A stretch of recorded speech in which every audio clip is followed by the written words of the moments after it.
गुरु नानक देव जी महाराज भारत के अंदर एक उच्च कोटि के आध्यात्मिक महापुरुष थे।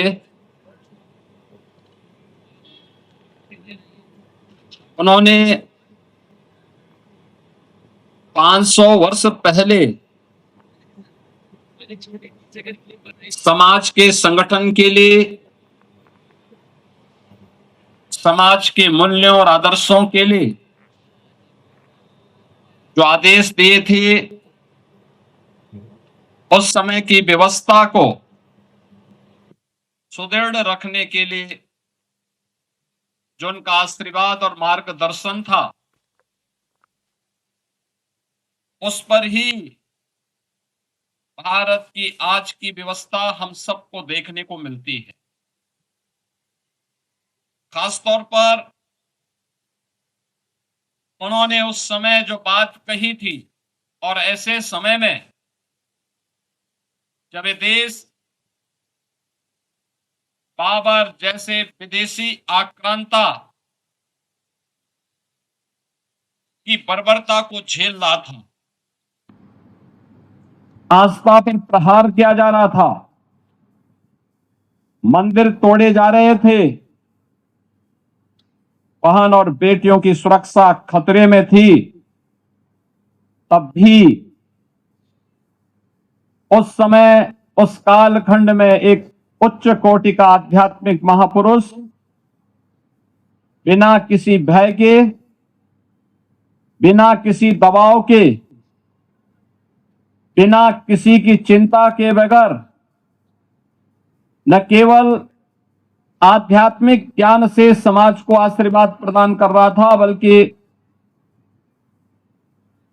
समाज संगठन और समाज के प्रत्येक तबके के लिए उस समय उनका जो निर्देश था, जो मार्गदर्शन था, मिल बांट करके खाओ, गरीबों को अन्नदान करो, यात्रा करने के जो उनके आदेश थे, आज भी इसके दर्शन हमें पवित्र गुरुद्वारों में देखने को मिलता है। आप याद करिए कितने उच्च कोटि के आध्यात्मिक महापुरुष थे। वह समय था जब दुनिया में व्यक्ति पैदल ही यात्रा करता था, साधन नहीं थे। और कहते हैं जब वे काबा पहुंचे तो वहां पर वे आराम कर रहे थे। तब तक वहां का मौलवी उनसे कहता है कि काबा की तरफ पैर करके क्यों आप लेटे हुए हैं। उन्होंने कहा कि अगर यह ईश्वर है तो फिर मेरे पैर उधर आप ही कर लीजिए जहां ईश्वर न हो, और कुछ और है तो मुझे कुछ कहना ही नहीं। कहते हैं कि उसने शरारतन गुरु नानक देव जी के पैर दूसरी ओर किए, पता लगा कि उधर ही उसको काबा के दर्शन होने लग गए। यानी उनकी उच्च कोटि की आध्यात्मिकता और सिद्धि इस बात को प्रदर्शित करती है कि भारत के अंदर संतों की, महापुरुषों की एक श्रृंखला इस रूप में रही जिसके कारण भारत भारत बना रहा। जब उस समय विदेशी आक्रांताओं से देश थरथरा करके कांप रहा था, तमाम राजे रजवाड़े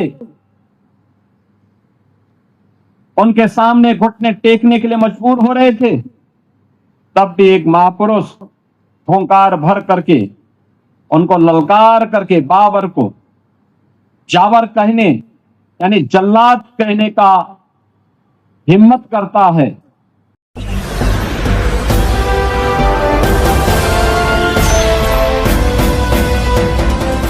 आप देख रहे हैं लाइव न्यूज 99 राष्ट्र सबसे पहले।